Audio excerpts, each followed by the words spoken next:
CO પાણી સંભાળીને વાપરજો। ભાવનગરમાં કાલે 40% વિસ્તારમાં પાણી કાપ। નાવડા ખાતે શટડાઉનને લઈને પાણી કાપ। તમામ પમ્પિંગ સ્ટેશન બંધ રહેવાને કારણે પાણી કાપ। તરસમિયા, તખ્તેશ્વર, નારી ફિલ્ટર આધારિત વિસ્તારોમાં પાણી કાપ। અકવાડા, ઘોઘા રોડ, કાળિયાબીડ, ઘોઘા સર્કલ, ચિત્રા સહિતના વિસ્તારોમાં આવતીકાલ રહેશે પાણી સપ્લાય ઠપ।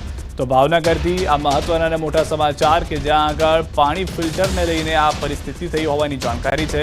પાણી કાપ આપવામાં આવ્યો છે, જે અનેક વિસ્તારોમાં પાણી સપ્લાય જે છે તે ઠપ રહેશે। ફરી એક વખત આપને જણાવી દઈએ કે જે શટડાઉનને લઈને કામગીરી છે, તમામ પમ્પિંગ સ્ટેશન બંધ રહેવાને કારણે તરસમિયા, તખ્તેશ્વર, નારી ફિલ્ટર આધારિત વિસ્તારમાં પાણી કાપ છે। ફિલ્ટર આધારિત વિસ્તારોમાં પાણી કાપને લઈને શું વધુ માહિતી છે? ન્યૂઝ 18 સંવાદદાતા નીતિન મેસે જોડાઈ ગયા છે। જે નીતિન, ચોક્કસ વાત કરીએ સિદ્ધાર્થ, તો જે ઉનાળાની ગરમીને લઈને શહેરમાં ફરી વખત જે પાણીના ધાંધિયા છે તે સામે આવ્યા છે।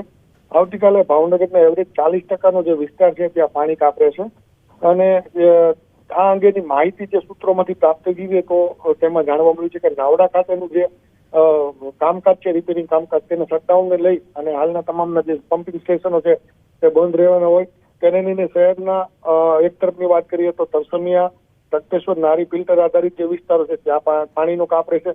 તો બીજી બાજુ જે અકવાડા, ઘોઘા રોડ, કાળિયાબીડ, ઘોઘા સર્કલ, ચિત્રા સહિતના જે તમામ વિસ્તારો છે ત્યાં પણ પાણી સપ્લાય છે તે ઠપ રહેશે। જી આવા નીતિન, આવા મારી સાથે જોડાયેલા રહેશો, વધુ માહિતી પણ મેળવતા રહીશું।